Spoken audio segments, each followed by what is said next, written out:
দর্শক, এবার নতুন সরকার আসতে না আসতেই দাবি উঠতে শুরু করেছে গত জুলাই 24 জুলাই আগস্ট আন্দোলনে যে সকল পুলিশকে মারা হয়েছে। অভিযোগ রয়েছে 3000-এরও বেশি পুলিশ সদস্যকে হত্যা করা হয়েছে। সেই হত্যার বিচার চাওয়া শুরু হয়েছে। নতুন সরকার সেই পথে কি হাঁটবে?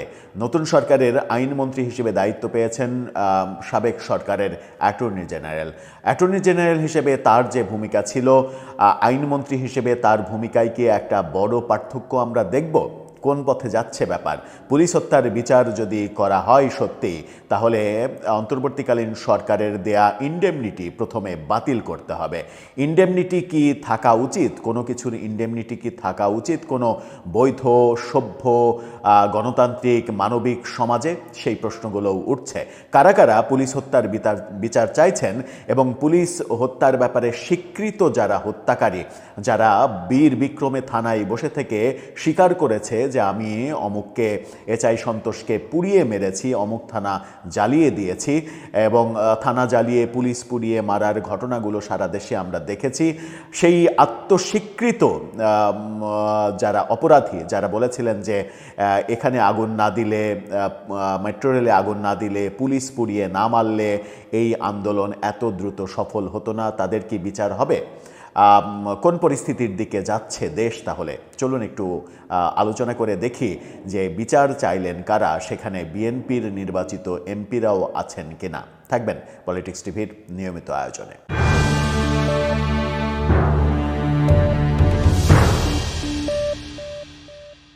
দর্শক, বলছিলাম জুলাই আগস্ট আন্দোলনে যে পুলিশ হত্যার ঘটনা ঘটেছে, সেই ঘটনার এবার বিচার চাওয়া শুরু হয়েছে, এবং সেটাও যেন তেন কোনো ব্যক্তি নন। বিএনপির আলোচিত সংসদ সদস্য বীর মুক্তিযোদ্ধা ফজলুর রহমান এই বিচারের সুর প্রথম তুলেছেন। তিনি ফেসবুক পোস্টে কি লিখেছেন দেখুন ফেসবুক পোস্টটা। তিনি লিখেছেন, জুলাইয়ে 3 সহস্রাধিক পুলিশ হত্যায় জড়িতদের বিচার আন্তর্জাতিক অপরাধ ট্রাইব্যুনালে হবে খুব শীঘ্রই। অর্থাৎ সেটা আন্তর্জাতিক অপরাধ ট্রাইব্যুনালেই করতে চান তিনি, কিন্তু কিভাবে?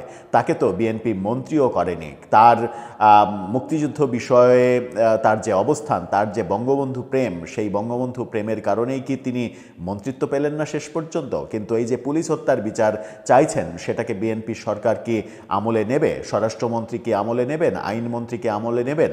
তিনি যখন এই বিচার চাচ্ছেন, তখন সাবেক এমপি, রাজনৈতিক বিশ্লেষক গোলাম মাওলা রনি, তিনিও বিচার চেয়েছেন। তিনি বলেছেন, এই ফটোকার্ডটা দেখে নিন, তিনি বলছেন, ইউনূসের আমলে বিচার চাইতে সাহস পাইনি, এবার পুলিশ হত্যার বিচার হোক। অর্থাৎ ইউনূসের আমলে তিনি সাহস পাননি, একেবারে অকপটে বলে দিচ্ছেন। অকপটে যখন তিনি বলে দিচ্ছেন, তখন আমরা দেখছি যে স্বীকৃত যে পুলিশ হত্যাকারী একজন হবিগঞ্জের মাহাদি, তিনি দিল্লিতে গিয়েছিলেন। সেই বিষয়ে আরেকটা ভিডিওতে আপনাদেরকে জানিয়েছি।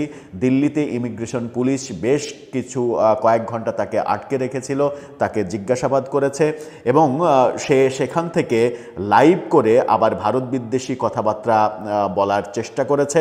ভারত বিদ্বেষী কথাবার্তাগুলো যখন সে বলার চেষ্টা করেছে, তখন বর্তমান সরকারের উচিত হবে সেই দিকে দৃষ্টি দেয়া যে ভারত বিদ্বেষী ন্যারেটিভ তৈরি করে আবারও কোনো স্বার্থান্বেষী মহল ভারত বাংলাদেশের সম্পর্কের ভেতরে যেন পেরেক ঢোকাতে না পারে।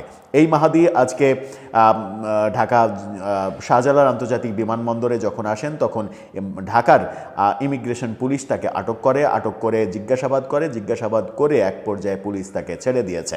বিষয়টি নিশ্চিত করছে 21 টেলিভিশন। তাদের শিরোনামটা দেখে নিন। তারা বলছে, সাবেক সমন্বয়ক মাহাদিকে শাহজালাল বিমানবন্দরে পুলিশের জিজ্ঞাসাবাদ করা হয়েছে বলে ঢাকায় 4:30টায় বিমানবন্দরে অবতরণ করেন। তবে প্রায় 1 ঘন্টা ইমিগ্রেশন পুলিশের জিজ্ঞাসাবাদের মুখে পড়েছিলেন মাহাদি। বিকাল 5:20 দিকে বিমানবন্দর ছেড়ে যাওয়ার অনুমতি দেওয়া হয়।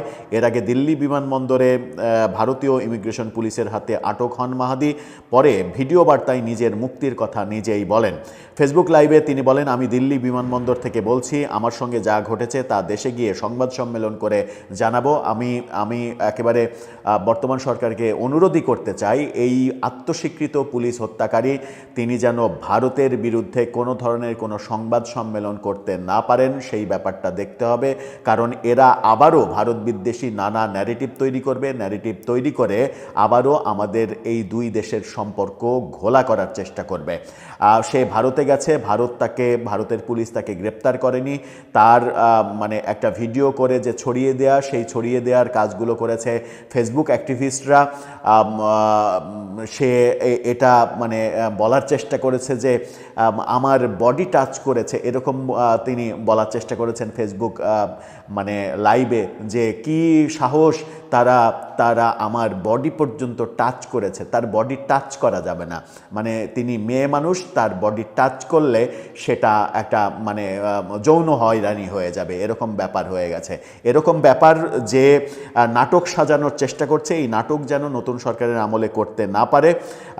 যেটা এখানে বলা হচ্ছে যে গত 1 জানুয়ারি হবিগঞ্জ থানায় এনামুল হাসান নয়ন নামে একজনকে আটক করলে সে থানায় গিয়ে বলে আমি এসআই সন্তোষকে পুড়িয়ে মেরেছি, আমি বানিয়াচং থানায় পুলিশ মানে করেছি, আগুন দিয়েছি, আমার লোককে আপনি গ্রেপ্তার করেন, এত বড় সাহস কোত্থেকে আসে। এরপর দেখেছি